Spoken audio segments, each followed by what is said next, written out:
Éphésiens 5, versets 22 à 25. Femmes, soyez soumises à vos maris comme au Seigneur. Comme au Seigneur. C'est fort. Car le mari est le chef de la femme, comme Christ est le chef de l'Église, qui est son corps et dont il est le sauveur. Or, de même que l'Église est soumise à Christ, les femmes aussi doivent l'être à leur mari en toutes choses. Soulignez en toutes choses. Marie, aimez vos femmes. J'aime le Seigneur parce qu'il est très balancé et très équilibré. Marie, aimez vos femmes comme Christ a aimé l'Église et s'est livré pour elle. Ok. Colossiens 3, versets 18 à 19. C'est pareil, avec une petite nuance. Femmes, soyez soumises à vos maris comme il convient dans le Seigneur. Marie, aimez vos femmes et ne vous aigrissez pas contre elles. Ok. Ensuite, on revient à Éphésiens 5, mais plutôt le verset 33 cette fois-ci. Éphésiens 5, 33. Du reste, donc en conclusion, pour résumer un tout petit peu ce qu'on vient de dire, que chacun de vous aime sa femme comme lui-même et que la femme respecte son mari. Moi, je trouve quand même étrange qu'on puisse demander à un homme d'aimer sa femme. Marie, aimez vos femmes. Parce que logiquement, c'est l'amour justement que cet homme a eu pour cette femme qui a fait qu'il a tout bravé. Il s'est battu. Il a fait tout ce qu'il avait à faire pour que cette femme-là puisse rejoindre sa maison et vivre avec lui. Donc, il y avait de l'amour et c'est l'amour qui a initié justement les choses. Donc, si on demande justement à l'homme d'aimer la femme, ça sous-entend, moi je pense que Dieu veut dire que cet amour-là peut se dégrader jusqu'à atteindre de l'aigreur. Parce qu'on a dit, Marie, ne vous aigrissez pas contre vos femmes. On peut quitter d'un amour fou, d'un amour incroyable, et pour l'homme se retrouver dans l'aigreur, dans l'animosité et même dans la haine. C'est ce que ça veut dire. Et ce qui ressort justement de ces passages, c'est que le secret, je pense, qui ressort ici, pour garder cet amour de l'homme et le faire croître, c'est d'apprendre à manifester la culture du respect et de l'honneur qui passe par la soumission. La culture du respect et de l'honneur qui passe par la soumission. Effectivement, contrairement à la femme qui a besoin fondamentalement d'amour, l'homme, il a plus besoin. Son besoin fondamental par-dessus tout, c'est le respect. Combien de fois on n'a pas entendu dans des familles, quand il y a des conflits, non, mais elle ne me respecte pas. Elle ne me respecte pas. Quand je lui parle, elle n'écoute pas ce que je demande, elle ne fait pas ce que je demande, elle ne fait pas cas de ce que j'aime et de ce que j'attends d'elle, en fait. Et on parle de respect. Et souvent, la femme dit, mais comment tu peux dire que moi, je ne te respecte pas? Avec tout ce que je fais pour toi, non. Tu peux aimer quelqu'un, mais ne pas l'aimer comme il veut. Il y a des personnes qui aiment même le Seigneur, mais qui ne l'aiment pas comme Dieu veut. Dieu nous a donné la manière dont il veut qu'on l'aime et il a consigné ça dans sa parole. Chaque homme a une manière dont il veut que tu lui démontres son amour. Et cet amour que tu veux démontrer, que tu dois lui démontrer, doit se traduire en respect. C'est-à-dire dans tes attitudes et dans tout ce que tu fais, il veut voir ton amour par ton respect. Ne lui dis pas tous les jours, je t'aime, respecte-le. Si tu le respectes, il saura que tu l'aimes. Donc, c'est deux besoins fondamentaux différents. La femme, c'est l'amour. Elle veut se sentir aimée et tout et tout. L'homme, il veut le respect. Dis à ton voisin, l'homme... Non, une voisine dit à l'homme, ou l'homme dit à une femme, c'est mieux comme ça. L'homme veut le respect. Et si c'est un couple, tant mieux, en fait.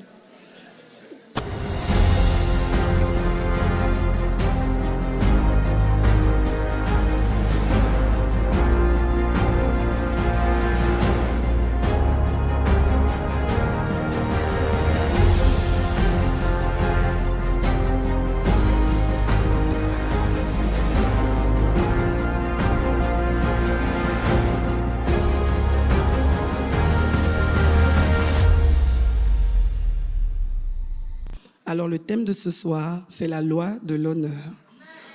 Éphésiens 5, versets 22 à 25. Éphésiens 5, versets 22 à 25. Femmes, soyez soumises à vos maris comme au Seigneur. Comme au Seigneur. C'est fort. Car le mari est le chef de la femme, comme Christ est le chef de l'Église, qui est son corps et dont il est le sauveur. Or, de même que l'Église est soumise à Christ, les femmes aussi doivent l'être à leur mari en toutes choses. Soulignez en toutes choses. Marie, aimez vos femmes. J'aime le Seigneur parce qu'il est très balancé et très équilibré. Marie, aimez vos femmes comme Christ a aimé l'Église et s'est livré pour elle. Ok. Colossiens 3, versets 18 à 19. C'est pareil, avec une petite nuance. Femmes, soyez soumises à vos maris comme il convient dans le Seigneur. Marie, aimez vos femmes et ne vous aigrissez pas contre elles. Ok. Ensuite, on revient à Éphésiens 5, mais plutôt le verset 33 cette fois-ci. Éphésiens 5, 33. Du reste, donc en conclusion, pour résumer un tout petit peu ce qu'on vient de dire, que chacun de vous aime sa femme comme lui-même et que la femme respecte son mari. Moi, je trouve quand même étrange qu'on puisse demander à un homme d'aimer sa femme. Marie, aimez vos femmes. Parce que logiquement, c'est l'amour justement que cet homme a eu pour cette femme qui a fait qu'il a tout bravé. Il s'est battu. Il a fait tout ce qu'il avait à faire pour que cette femme-là puisse rejoindre sa maison et vivre avec lui. Donc, il y avait de l'amour et c'est l'amour qui a initié justement les choses. Donc, si on demande justement à l'homme d'aimer la femme, ça sous-entend, moi je pense que Dieu veut dire que cet amour-là peut se dégrader jusqu'à atteindre de l'aigreur. Parce qu'on a dit, Marie, ne vous aigrissez pas contre vos femmes. On peut quitter d'un amour fou, d'un amour incroyable, et pour l'homme se retrouver dans l'aigreur, dans l'animosité et même dans la haine. C'est ce que ça veut dire. Et ce qui ressort justement de ces passages, c'est que le secret, je pense, qui ressort ici, pour garder cet amour de l'homme et le faire croître, c'est d'apprendre à manifester la culture du respect et de l'honneur qui passe par la soumission. La culture du respect et de l'honneur qui passe par la soumission. Effectivement, contrairement à la femme qui a besoin fondamentalement d'amour, l'homme, il a plus besoin. Son besoin fondamental par-dessus tout, c'est le respect.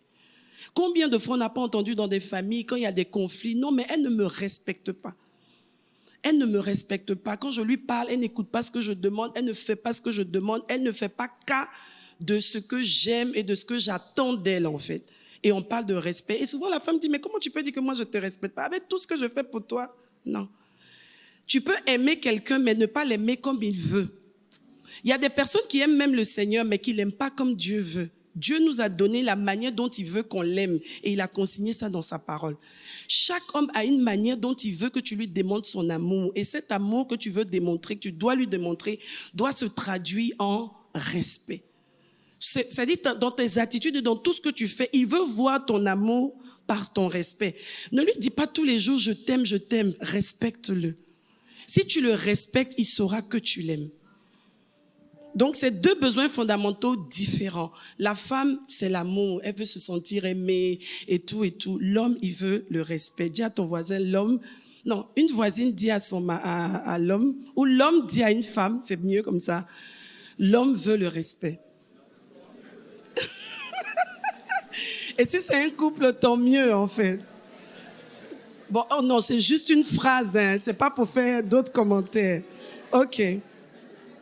Donc, le besoin fondamental de l'homme, c'est le respect. Qu'est-ce que ça veut dire, respect? Le respect, c'est un sentiment qui t'emmène à traiter quelqu'un avec de grands égards, avec de la considération, avec de l'estime. C'est ça, le respect.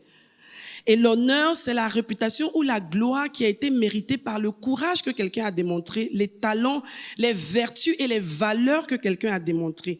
C'est aussi un acte que tu peux poser, donc une marque ou un témoignage d'estime, de considération et d'admiration. Donc l'amour qu'une femme a pour son mari se traduira par le respect qu'elle lui porte, par les égards qu'elle lui apporte. Donc une femme qui se rend compte avant de se marier qu'elle n'a pas de respect pour l'homme qu'elle veut épouser, quelles que soient les conditions, c'est déjà un mauvais signe. C'est déjà une alerte. Si tu sens que vous n'êtes pas encore marié, vous êtes juste en train de cheminer ou de prier pour voir, et que tu sens que tu n'as même pas une once de respect, tu n'as aucun respect, et toi-même, jeune homme fiancé, tu te rends compte que cette fille n'a aucun respect pour toi, il vaut mieux attendre et puis vraiment revoir les choses. C'est déjà un très mauvais signe, parce que le respect est un des indicateurs très crédibles que la femme pourra tenir avec cet homme. Si au départ, il n'y a aucun respect du tout, il y a un problème. Il faut, parce que c'est ça qui va vous aider dans le futur. Un homme qu'une femme ne respecte pas, quel que soit ce qui se passe, le ménage ne tiendra pas. Vous savez, quand Dieu nous dit des choses, c'est parce qu'il sait que c'est ce qu'il faut faire pour que ça marche. S'il dit à la femme de respecter l'homme, il sait que l'homme a besoin de ça. Il sait que si elle met ce principe en application, ça va marcher. Si elle est soumise à son mari, ça va marcher. Et tout ce que Dieu dit dans sa parole, ce sont des clés qui nous emmènent qui nous évitent beaucoup de problèmes. Comment donc tu manifestes ton respect à ton homme? Vous me demanderez, pratiquement. Prendre conscience déjà et garder cette conscience-là que la personne que tu épouses est différente de toi. Son besoin, c'est que tu le respectes. Et ça doit rester dans ta tête toute ta vie. C'est pas juste au début parce que tu as envie qu'il t'épouse. Tu dois aller jusqu'au bout avec cette conscience-là que l'homme a besoin de respect. Il se nourrit de respect. Deuxièmement, comme tu t'es engagé à être une aide, une assistante pour lui, en travaillant sous son autorité, tu dois comprendre que tu es de facto dans la position d'une personne qui travaille avec son patron, son boss. Pour l'entreprise familiale, ne soyez pas choqués par ces mots-là. C'est normal. Si tu assistes quelqu'un, c'est que c'est ton patron. Ou bien? Maintenant, c'est sûr, on est dans un milieu où on est enseigné, on ne parle pas de domination, de dictat, mais tu es de facto sous son autorité et tu travailles. Donc, moi, j'avais souvent, le révérend me faisait des remarques parfois. Non, mais attends, Dan, quand toi-même tu me fais un travail comme ça, tu me rends ça comme ça, est-ce que si tu travaillais pour quelqu'un, tu pouvais lui donner? Je disais, mais justement, moi, je travaille pas c'est parce que je travaille pas pour toi. Non, mais c'est vrai, en fait. Jusqu'à ce que le Saint-Esprit me dise, oui, en fait, si tu as du respect pour lui. Et puis après, moi-même, je regarde le travail, je dis, vraiment, c'est trop bâclé. Et pour l'argent, j'aurais fait mieux, en fait. Parce que le nom dit, c'est que celui qui t'emploie, qui te paye, tu es obligé de faire bien, sinon on peut te renvoyer. Mais Dieu qui est au ciel veut que tu fasses comme si tu faisais pour ton boss. Et ça a tout changé. Quand j'ai compris ça, je me suis, n'est-ce pas, rêve? Maintenant, ça va mieux, hein? Donc, on apprend, on est à l'école du Seigneur. Donc, ça va au-delà de la romance. C'est pas parce que vous êtes ensemble, vous avez dormi la nuit ensemble, qu'après, tu dois oublier que quand même, dans cette entreprise familiale-là, c'est lui le patron, c'est lui le boss, c'est lui l'autorité. Ça ne change rien à ta position, comme je dis toujours. Troisième chose pratique, le dernier mot lui revient. Une femme doit dire ça. Le dernier mot lui revient. Ah, c'est lourd, hein? Le dernier mot lui revient. Non, il y a trop de grabouillage dedans. C'est une phrase simple. Le dernier mot lui revient. C'est propre, voilà.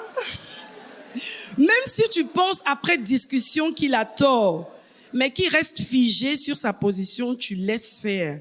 Mais entre parenthèses, dans les normes de la parole, bien entendu. Sachant que tu as une autre âme redoutable qui est la prière. La prière peut faire infléchir le cœur de plus dur. Le Seigneur a le cœur des hommes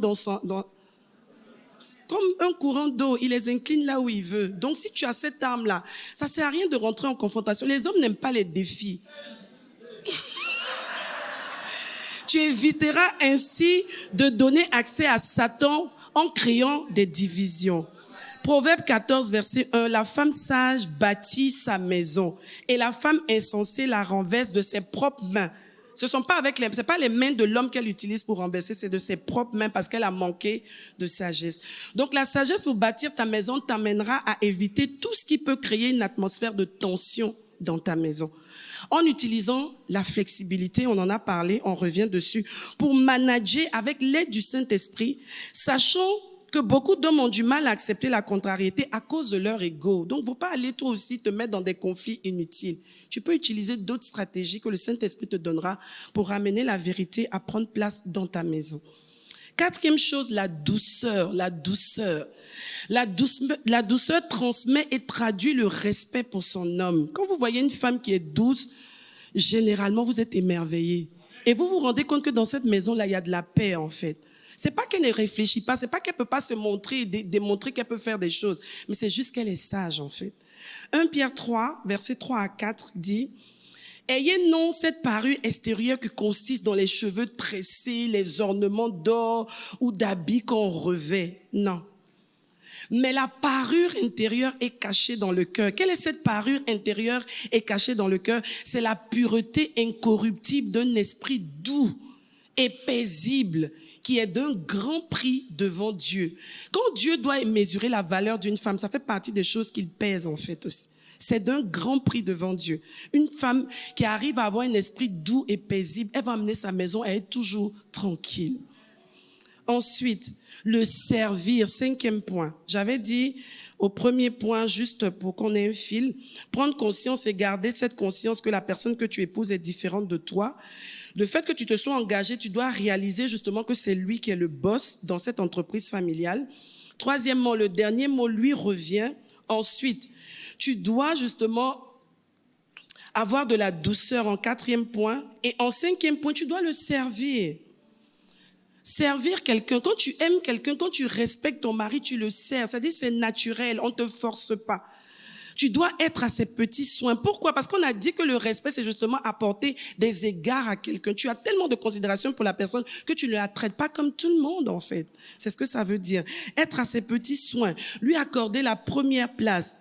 Il a sa sonnerie particulière dans ton téléphone. Quand ça sonne comme ça, tu sais que ça, c'est chéri qui appelle. C'est le boss. C'est ton Seigneur qui appelle.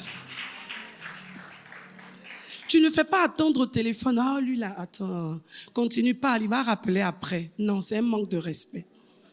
Ton mari appelle, tu dis, je te rappelle, hein, j'ai mon mari qui m'appelle. Tu coupes. Je pense que ce sont des femmes qui acclament, mais pas des hommes seulement.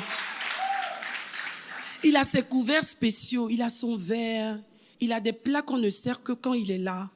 C'est spécial, c'est un roi. Quand il rentre à la maison, il sait que tu le traites. C'est pas ça n'a rien à voir avec l'argent. Il y a des gens qui disent non, quand on aura l'argent, non. Le fait que son verre ait une couleur spéciale, c'est déjà quelque chose. Et personne ne boit dans ce verre. Même les enfants savent que ça, c'est le verre de papa. Si on te voit te tromper pour prendre le verre, on dit hé, pardon. Ça, laisse ça, c'est le verre de papa. L'enfant même déjà t'apprend que nous ici, on respecte tellement notre papa qu'on ne fait pas n'importe quoi avec ces choses. C'est ça. Rechercher à faire ce qu'il aime. Participer à son équilibre. Mettre de l'ordre autour de lui. Il vient du travail, il jette ses chaussettes. Ne dis pas, oh, toi aussi. Non, c'est pas grave. Tu es là pour l'aider. Tu prends les chaussettes. Tu ranges les chaussettes. Il vient du travail, il est fatigué. Et puis quand il jette comme ça, 2 fois, 3 fois, il se rend compte que tu ranges. Dans 1 mois, tu viens, tu vois qu'il n'a plus de jeter les chaussettes. Il se dit, non, ma femme aussi, je lui donne trop de boulot. Elle mérite vraiment le truc. Parce que tu le respectes tellement que son amour, justement, grandit et il te le rend, en fait. C'est ça. Lui donner un environnement de roi. Quand il rentre à la maison, il sait que ici c'est là où il règne. Même si on l'a cafouillé, on l'a embrouillé, on l'a chiffonné partout, mais quand il rentre chez lui, c'est lui le roi.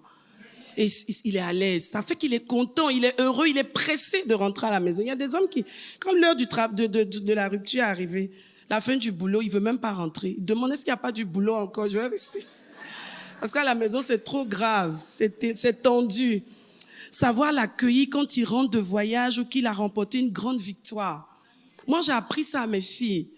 C'est important. Une fois, je prends un exemple. On était à un programme qui a été tellement fort. J'ai vu qu'il avait fait tellement d'efforts, tellement d'énergie engagée.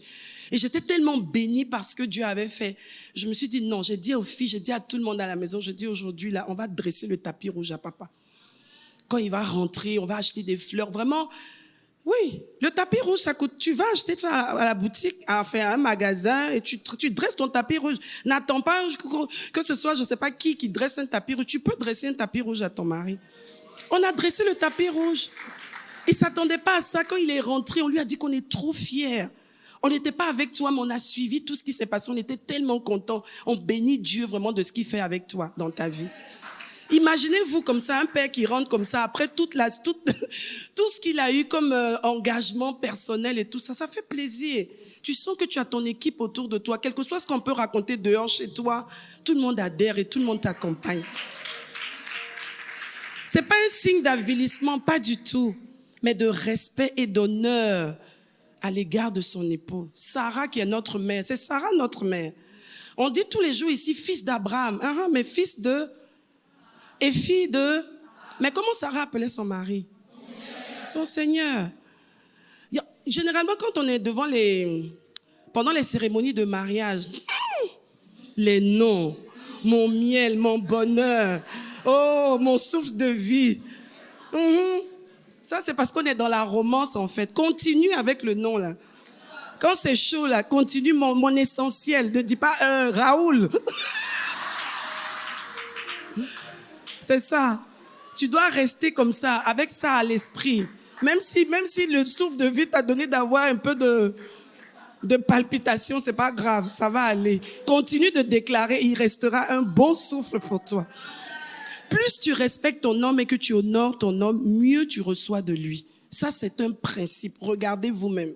Une femme qui sait respecter son mari, qui sait honorer son mari, elle a l'assentiment de tous ceux autour de lui. Si les parents même de cette personne-là vivent, ils finiront par dire, cette femme-là, personne ne pourra l'attaquer. Parce que tout le monde reconnaît que l'honneur qu'elle donne à son mari est tellement valeureux, ça les touche tellement que tu trouves tout de suite l'assentiment, tu trouves tout de suite l'amour en fait de tous les membres même de la famille, des personnes autour. Je veux juste vous laisser avec 4 choses, chers hommes, parce que c'était beau à entendre en fait, qui suscitent et entretiennent le respect et l'honneur d'une femme. Première chose, un homme qui a la crainte de Dieu. Un homme qui a la crainte de Dieu et qui est engagé dans l'œuvre du Seigneur. Les femmes aiment et respectent et valorisent de tels hommes. Un homme intègre, un homme de parole, un homme honnête. Pas un homme qui dit, prends le téléphone, quand le créancier appelle, dis que j'ai voyagé. Qui t'emmène à rentrer dans des micmacs, dans des fausses histoires. Le bailleur est là, tu dois le loyer, tu dis non, dis-lui que j'ai voyagé. La femme même te regarde et dit, ça c'est qui ça? Non, les femmes aiment les hommes intègres, un homme de parole, un homme de vertu, un homme de valeur. Ça suscite, ça entretient le respect. Un travailleur, un bosseur, même si ça ne donne pas encore les résultats attendus, mais quand tu vois ton homme se battre en fait pour la famille, se battre, travailler, ça lui donne justement des honneurs. Il rentre à la maison, même s'il ramène pas grand chose, mais le peu que tu as, tu présentes ça comme tu présentais ça à un roi. Parce que tu lui dis, vraiment, je suis fier de toi. On va y arriver, on va s'en sortir. Tu lui donnes la force de continuer à se battre. 4e chose, un homme qui est responsable. Il y a des hommes qui ont des moyens, qui se battent, qui travaillent, mais qui ne sont pas responsables. En plus du fait d'être travailleur, il faut être responsable. C'est-à-dire un homme qui connaît les responsabilités qui lui incombent, qui sait qu'il est en charge de telle chose. Il s'occupe de sa femme, il s'occupe de ses enfants. Il prend soin de tout ce qui incombe à sa responsabilité d'homme et de père. Les femmes apprécient, valorisent et respectent, honorent de tels hommes. Que Dieu nous aide tous alors, hommes comme femmes, à pouvoir manifester le secret qui est à la base de la longévité d'un foyer par l'amour et le respect, par la soumission. Au nom de Jésus, Amen.